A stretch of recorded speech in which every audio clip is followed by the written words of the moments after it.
Admiral Vex Prime of the Galactic Enforcement Division stared at the holographic display with what could only be described as absolute disgust. The blue-green planet spinning lazily before him represented everything wrong with the universe, a species so primitively violent that they still engaged in warfare using chemical propulsion and metal projectiles. Humans. The very name tasted bitter in his four-chambered mouth. The status report. Commander Threx, Vex Prime commanded, his voice carrying the authority of someone who had conquered 17 star systems before his morning meal. Commander Threx, a lanky creature with too many eyes and not enough patience, stepped forward. Sir, the human resistance continues to be annoyingly persistent. Our latest bombardment of their major cities has only seemed to make them angrier. Angrier? Vex Prime's tentacles twitched with irritation. They should be surrendering. We have plasma cannons that can melt mountains. We have shields that can deflect their pathetic missiles. How are these hairless primates still fighting? The bridge fell silent except for the gentle hum of the ship's quantum processors. Every crew member knew better than to interrupt when the Admiral was having one of his episodes. Well? Vex Prime's voice rose an octave. Someone explained to me how a species that hasn't even mastered faster than light travel is giving us trouble. Sub-Commander Quillix, the ship's tactical officer, cleared his throat nervously. Sir, perhaps we should consider the depreciation protocol. The entire bridge crew turned to stare at Quillix, as if he had just suggested they surrender to a pack of space hamsters. The depreciation protocol was legendary throughout the galaxy, not for its effectiveness, but for its sheer creative cruelty. The depreciation protocol? Vex Prime's voice dripped with sudden interest. You mean the ancient strategy of giving conquered species completely useless weapons so they think they have a chance while we systematically destroy them? Exactly, sir. It's been used successfully on 43 different worlds. The psychological impact is devastating. They waste time and resources on worthless equipment while we prepare for the final assault. Vex Prime's mandibles clicked together in what passed for a smile among his species. Brilliant. And I know exactly what useless junk we can give them. 3 hours later, in a small resistance bunker beneath the ruins of New Detroit, Colonel Jake Martinez was having the worst day of his military career. Which, considering the alien invasion currently reducing Earth to rubble, was saying something. Sir. Lieutenant Emma Foster burst through the reinforced door, her face flushed with excitement. You need to see this. Unless it's a miracle weapon that can punch through alien shields, I don't want to hear it, Martinez growled, not looking up from his tactical display, showing their dwindling ammunition supplies. Sir, it might be exactly that. The aliens, they're dropping weapons caches all over the planet. Martinez's head snapped up. What? That makes no sense. Why would they arm us? I don't know, sir, but Captain Williams found one of the drop sites about 10 miles north. The weapons are, well, they're weird. An hour later, Martinez stood in the makeshift armory, staring at the strangest collection of weapons he'd ever seen. They looked like children's toys designed by someone who had never actually seen a weapon before. Bright colors, odd shapes, and what appeared to be instruction manuals written in crayon. This one shoots bubbles, Sergeant Rick Thompson said, holding up a purple device that looked like a cross between a water gun and a disco ball. Actual bubbles. I tested it. And this one makes music, added Corporal Lisa Park, demonstrating a weapon that produced a cheerful melody when fired. It's like a kazoo had a baby with a laser pointer. Martinez picked up what appeared to be the most normal weapon in the bunch, a sleek black device with a comfortable grip. The manual, written in surprisingly good English, read, Quantum Entanglement Disruption Device. Warning, effects may be unpredictable. Side effects include temporal displacement, reality restructuring, and occasional existential crisis. Well, Martinez said with a laugh that bordered on hysteria, at least the aliens have a sense of humor about killing us. Back aboard the command ship, Vex Prime was practically vibrating with glee. How long until the humans realize their new toys are completely useless? Monitoring stations report they've already begun testing the weapons, sir, Threx reported. His initial scans show no energy signatures above level 1. They're essentially firing light shows and sound effects. Perfect. By the time they figure out they've been had, we'll have finished charging our planet cracker weapon. Prepare for Phase 2 of the invasion. Meanwhile, in the bunker, Martinez was discovering that the alien weapons were indeed useless. The bubble gun produced pretty bubbles that popped harmlessly against targets. The music weapon created lovely tunes but wouldn't hurt a fly. And the quantum whatever it was seemed to do absolutely nothing except make a soft humming sound. Sir Thompson said, "I hate to be the bearer of bad news, but I think we've been pranked by aliens." "No kidding," Martinez replied, then paused. "Wait, Foster, you said these weapons came with instruction manuals?" "Yes, sir. Very detailed ones, actually. Almost like they really wanted us to use them properly." Martinez frowned. In his 20 years of military service, he'd learned that when something seemed too good to be true, it usually was. But when something seemed too stupid to be true, it was often worth a closer look. "Thompson, try the bubble gun on that steel plate over there. But this time, read the manual first." Thompson picked up the colorful instruction booklet. "It says here to adjust the viscosity matrix to setting 7 and oh, this is interesting. It mentions something about molecular cohesion disruption." "Just do it," Martinez ordered. Thompson followed the instructions carefully, adjusted several settings that looked like they belonged on a child's toy, and fired at the steel plate. The bubble that emerged was larger than before, almost perfectly spherical, and when it touched the steel, the plate dissolved. The entire bunker fell silent except for the gentle hissing sound of metal turning into component atoms. "Well," Martinez said after a long moment, "that's not supposed to happen." Across the resistance network, similar discoveries were being made. The music weapon, when properly calibrated according to its manual, could produce sound waves that shattered molecular bonds. The quantum device, after careful adjustment of its seemingly random settings, could phase solid matter out of existence. Dr. Sarah Mitchell, the Resistance's chief scientist, was examining the weapons with growing excitement and terror. "Jake, these aren't toys. They're the most advanced weapons I've ever seen.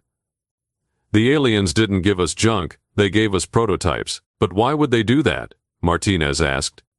"Maybe they didn't mean to," Mitchell replied, her eyes gleaming with possibility.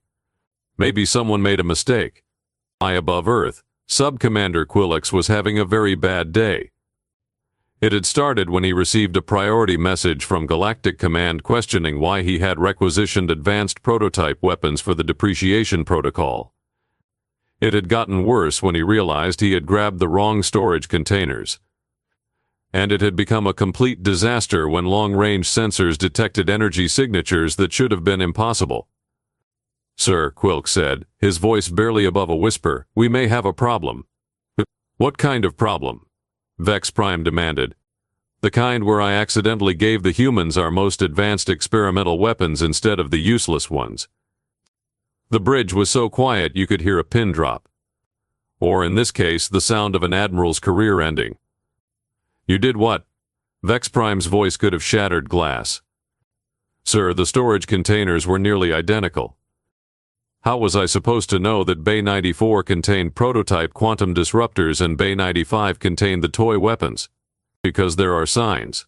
Big, bright signs that say danger and experimental and do not give to primitive species. Down on Earth, the Resistance was quickly learning that their new weapons were far from useless. The bubble gun could dissolve entire buildings. The music weapon could level city blocks with precisely tuned frequencies. And the quantum device, once its operators figured out the correct settings, could make alien ships simply stop existing. "This is Griffin Base to all units," Martinez spoke into his radio.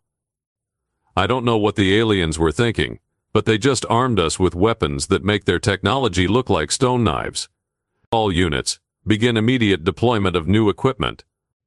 The first alien patrol to encounter the rearmed humans disappeared in a shower of molecular disrupting bubbles. The second patrol was treated to a symphony that turned their vehicles into abstract art. The third patrol simply ceased to exist, leaving behind only confused radio chatter and the faint smell of ozone. "Sir, Threx burst onto the bridge, his multiple eyes wide with panic. The humans are using the weapons. They're actually using them. Of course they're using them, Vex Prime snapped. They're supposed to be useless. That's just it, sir. They're not useless. They're working. Our ground forces are being decimated. Vex Prime stared at the tactical display in horror. Red dots representing his forces were disappearing at an alarming rate. How is this possible? Those weapons were supposed to be children's toys. Sir, Quillix said quietly, I may have made a small error in equipment distribution. The Admiral's tentacles began to turn a dangerous shade of purple. To define small error. I may have accidentally given them our most advanced prototype weapons instead of the useless ones. For a moment, the only sound on the bridge was the gentle hum of life support systems. Then, Vex Prime began to laugh. Not the pleasant laugh of someone who had heard a good joke, but the unhinged cackle of someone whose sanity had just packed its bags and left for a vacation on a nice quiet planet. You gave them quantum disruptors, he said, his voice eerily calm. You gave them molecular dissolution weapons. You gave them reality warping devices. Yes, sir. And you are. Igim. Wache. And now they're using them against us. Yes, sir. Ibania. And you thought this was a good idea? At the time, sir, I thought they were toys. Vex Prime's laughter stopped abruptly. Do you know what the punishment is for giving advanced weapons to a primitive species? Court-martial and exile to the frozen moons of despair? That's for minor infractions. For something like this, they feed you to the cosmic horror of infinite regret. Meanwhile, humanity was discovering that they were very good at using alien weapons. Suspiciously good. Almost as if they had been designed specifically for human hands and human minds.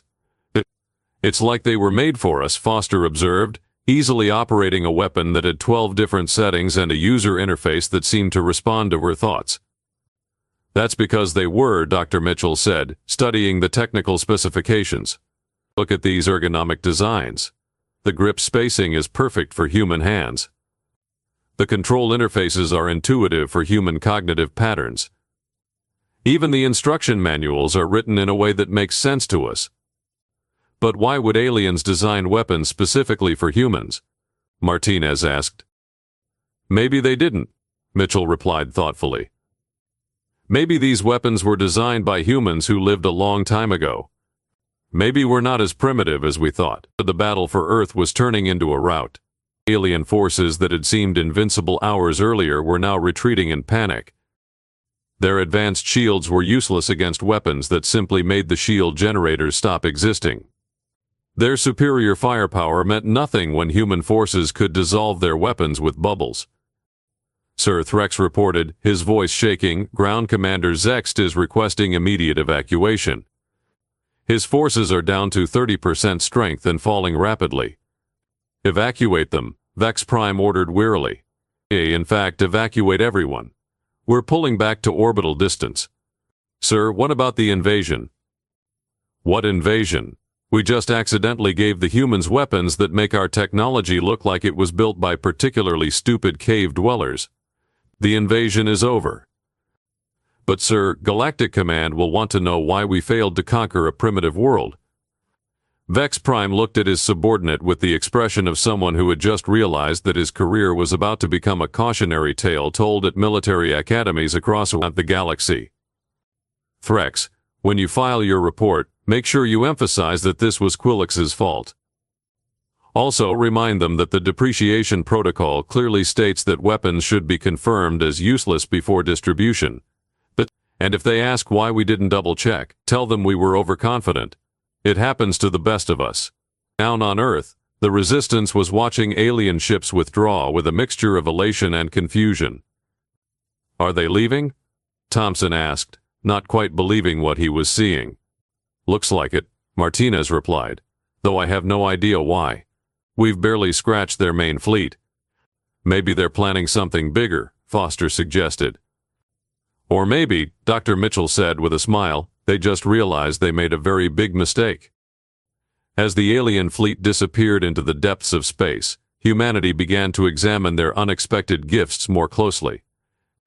The weapons were not just powerful, they were revolutionary. The technology contained within them was centuries ahead of anything Earth had produced, yet somehow perfectly adapted for human use. Jake, Mitchell said, her voice filled with wonder. I think we need to reconsider everything we thought we knew about human history. What do you mean? These weapons aren't just advanced. No, they're familiar.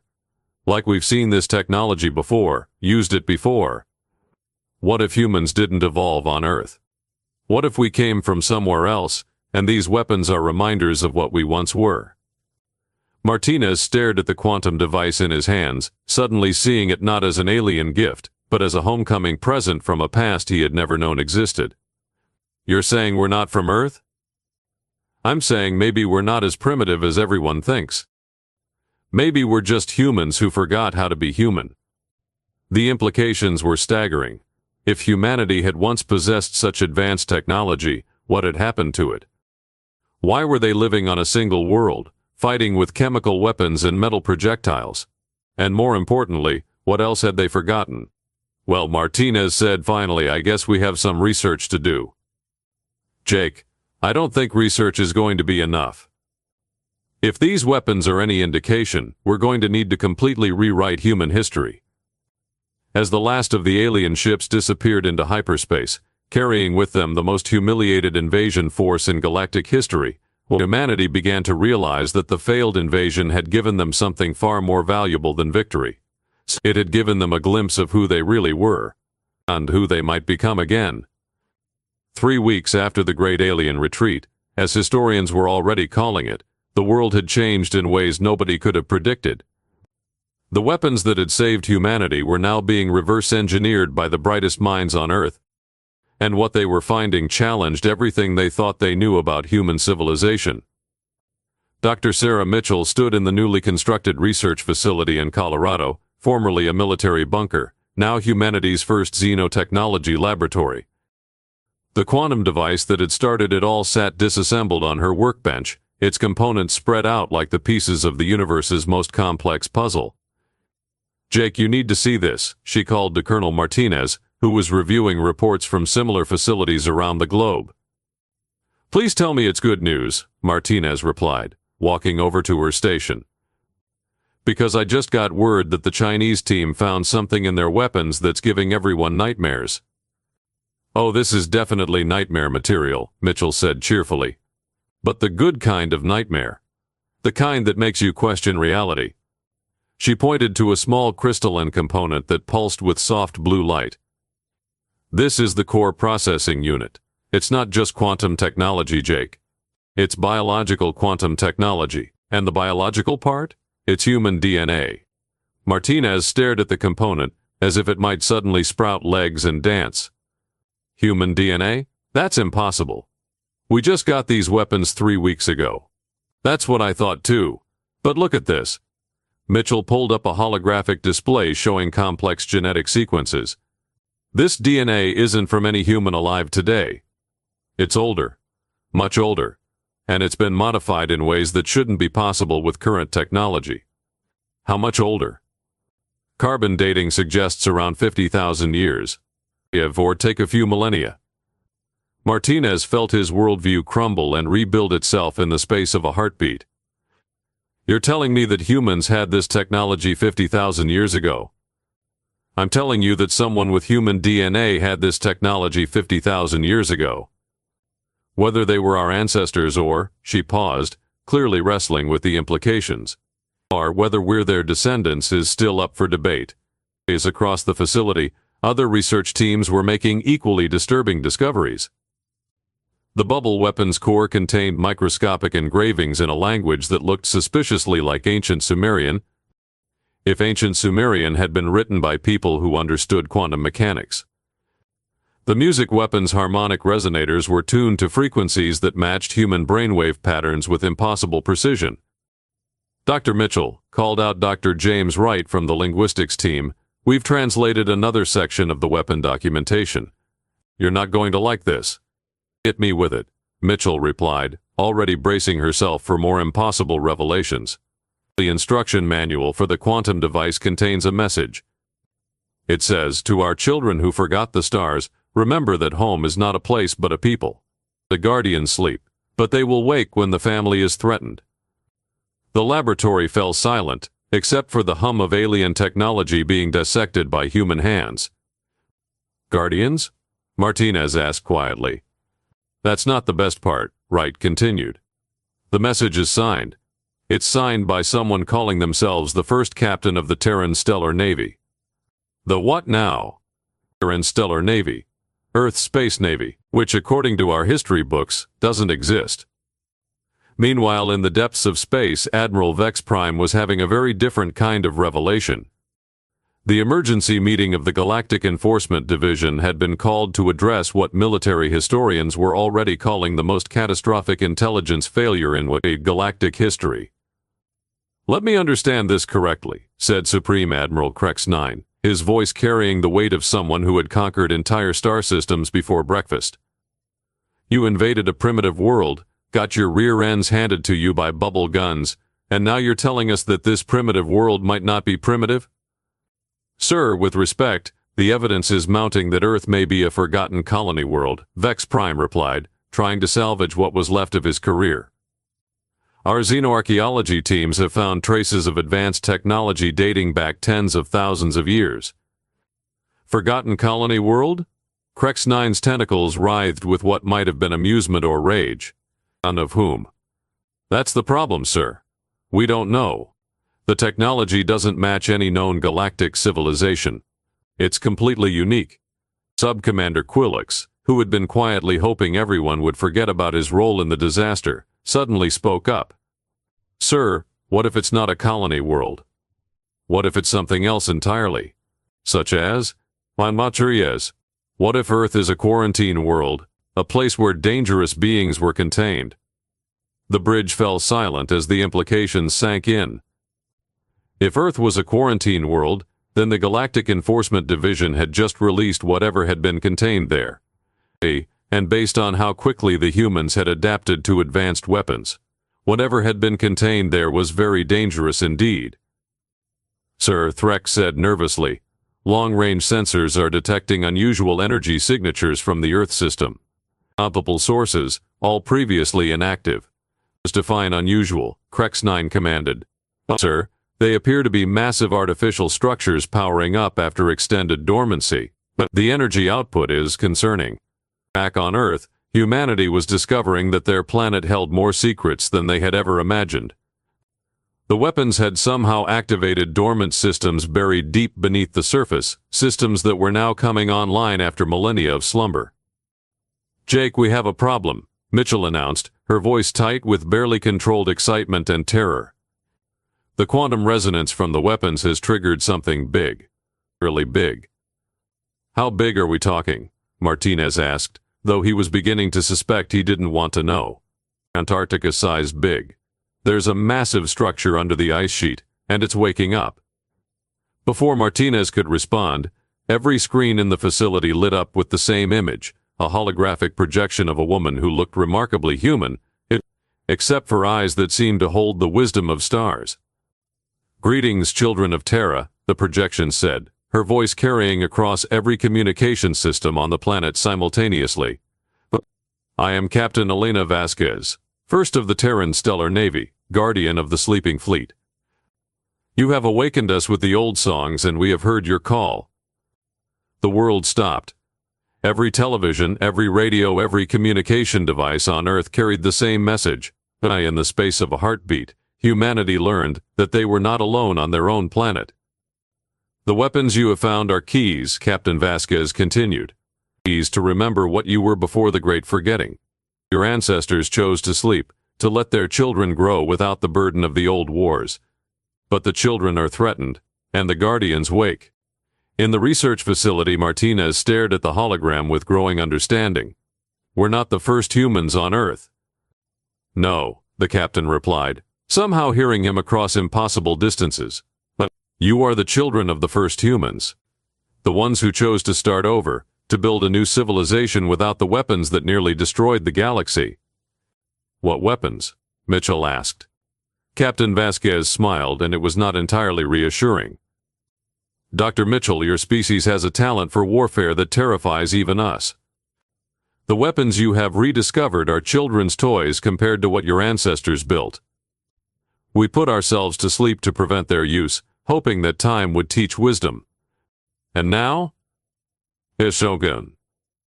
Now external threats have forced our awakening. The Galactic Enforcement Division is not the true danger. They are merely the advanced scouts of something far worse. In space, Admiral Vex Prime was learning exactly what far worse meant. His sensors had detected massive energy signatures moving through hyperspace, converging on the Earth system. Ships that dwarfed his own fleet, carrying weapons that made his plasma cannons look like flashlights. Sir Threx reported, his voice shaking, "We're receiving a transmission from the approaching fleet. They're identifying themselves as the Void Hunters." Vex Prime's blood turned to ice. Every child in the galaxy knew stories of the Void Hunters, the ancient enemy that had driven countless civilizations to extinction. They were supposed to be myths, legends told to frighten young cadets.